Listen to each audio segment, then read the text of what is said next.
जी बच्चों, विस्कोसिटी मालूम करने के लिए हमारे पास जो इंस्ट्रूमेंट होता है उसे हम विस्कोमीटर कहते हैं और इसका नाम है ऑस्टवेल्ड विस्कोमीटर।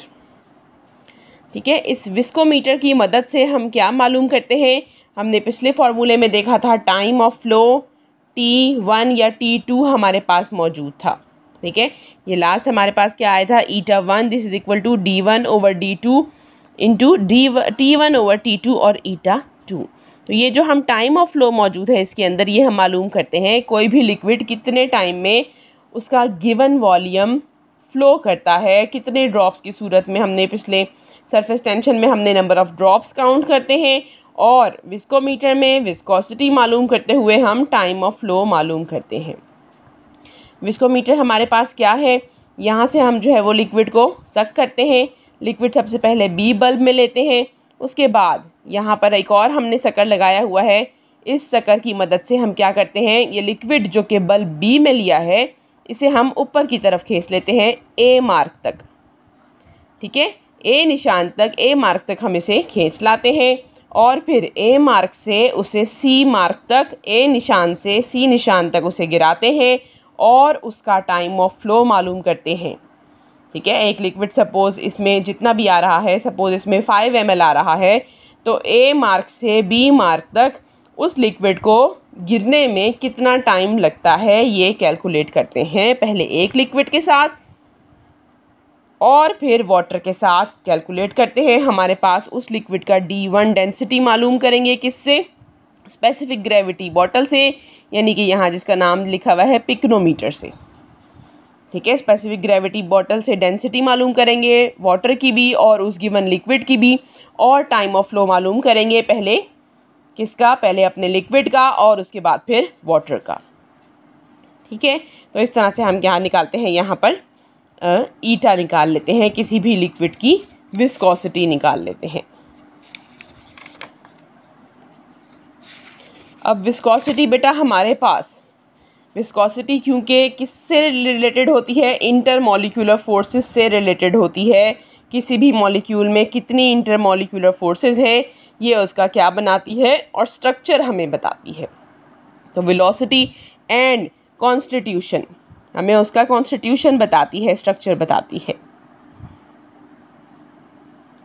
ठीक है, जैसे जैसे CH2 ग्रुप्स बढ़ते जाएंगे in homologous series, increase in viscosity पर CH2 group is approximately constant.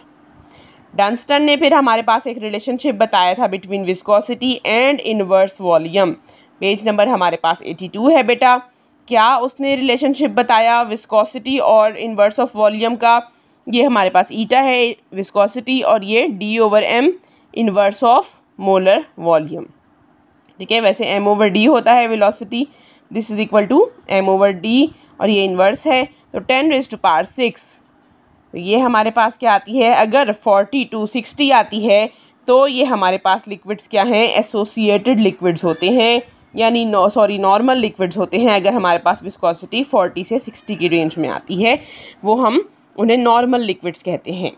लेकिन अगर विस्कोसिटी बढ़ जाए, ये वैल्यू ज़्यादा हो जाए, तो वो लिक्विड्स क्या हो जाते हैं, आपस में उनकी इंटरमॉलिक्यूलर फोर्सेस बढ़ जाती हैं और वो एसोसिएटेड लिक्विड यानी उनकी आपस में एसोसिएशंस बढ़ जाती हैं। पेज नंबर 83 पर आ गए हैं, ये आप देख सकते हैं। बेंजीन, एसीटोन, टॉलुईन, इनकी आपस में इतनी इंटरमॉलिक्यूलर फोर्सेस नहीं है। इनके जो ये पैरामीटर्स हैं ये क्या हैं, बिटवीन 40 to 60 तक यहाँ पर एंड हो रहे हैं। ठीक है, लेकिन जैसे वाटर है हाइड्रोजन बॉन्डिंग बढ़ गई है और इनमें भी आप में हाइड्रोजन बॉन्डिंग होती है। जैसे जैसे फोर्सेस ऑफ अट्रैक्शन बढ़ गई हैं तो इनके ये पैरामीटर्स बढ़ गए हैं और ये लिक्विड्स एसोसिएटेड हो जाते हैं। फिर हमारे पास मॉलिक्यूलर स्ट्रक्चर किस तरह से विस्कोसिटी को अफेक्ट करता है। ठीक है, हम देखेंगे अगर कोई हमारे पास लिक्विड इजीली फ्लो कर रहा है तो इसका क्या मतलब है, इजीली फ्लो कर रहा है, रेजिस्टेंस नहीं शो कर रहा, तो इसका मतलब है वो क्या है, छोटा मोटा है, गोलू मोलू सा है, स्फेरिकल है, उसकी शेप क्या है, स्फेरिकल है, छोटा मॉलिक्यूल है। ठीक है, शॉर्टर चेन लेंथ का मॉलिक्यूल है और उसके अंदर फोर्सेस ऑफ अट्रैक्शन ज़्यादा हैं।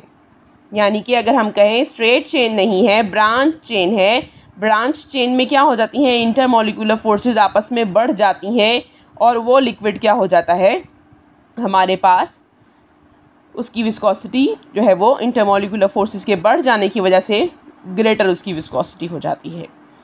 स्मॉलर विस्कोसिटी किसकी होगी, स्फेरिकल शेप मॉलिक्यूल्स की हम कह सकते हैं, उनमें कम से कम रेजिस्टेंस होगी, शॉर्टर चेन लेंथ होगी, तो हमारे पास विस्कोसिटी का कोफिशिएंट लोअर होगा।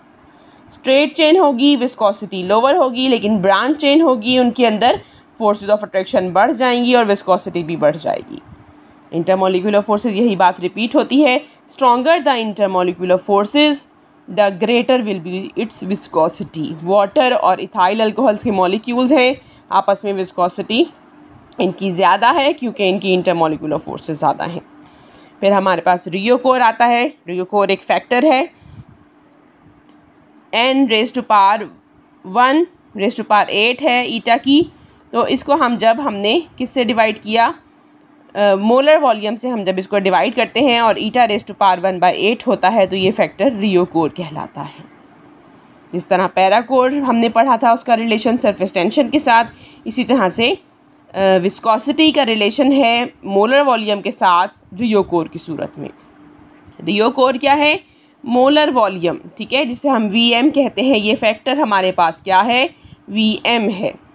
मोलर वॉल्यूम किसी भी लिक्विड का जिस पर उसका टेम्परेचर क्या हो जाए, टेम्परेचर उस टेम्परेचर पर, ठीक है, किसी भी लिक्विड का मोलर वॉल्यूम उस टेम्परेचर पर जिस पर उसकी विस्कोसिटी यूनिटी हो जाए, उस पर मोलर वॉल्यूम क्या कहलाता है, रियो कोर कहलाता है।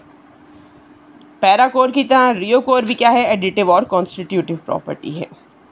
ठीक है, अब इसमें आपको बेटा वो क्या आता है, लॉन्ग क्वेश्चन क्या आता है इन दोनों क्वेश्चंस पे, इन दोनों टॉपिक्स पे हमारे पास, what is parachor and how it affects the structure of molecules.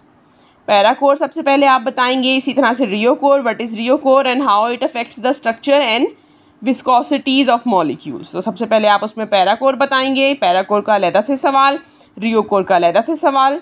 ठीक है, तो उसमें आप पहले पैरा कोर की डेफिनेशन बताएंगे, विस्कोसिटी बता देंगे, फिर पैरा कोर बता देंगे या रियो कोर बता देंगे, और उसके बाद उसका ब्रीफली उसका मेथड बता देंगे। जैसे सरफेस टेंशन का आपका वो था स्टेलेग्मोमीटर था, रियो कोर आएगा तो उसमें आप विस्कोमीटर बता देंगे और ब्रीफली उनके स्ट्रक्चर या उनकी एप्लीकेशंस बता देंगे, विस्कोसिटी उसका कंस्टिट्यूशन और उसका स्ट्रक्चर के साथ क्या ताल्लुक है, तो यहाँ तक आप लोग बता देंगे।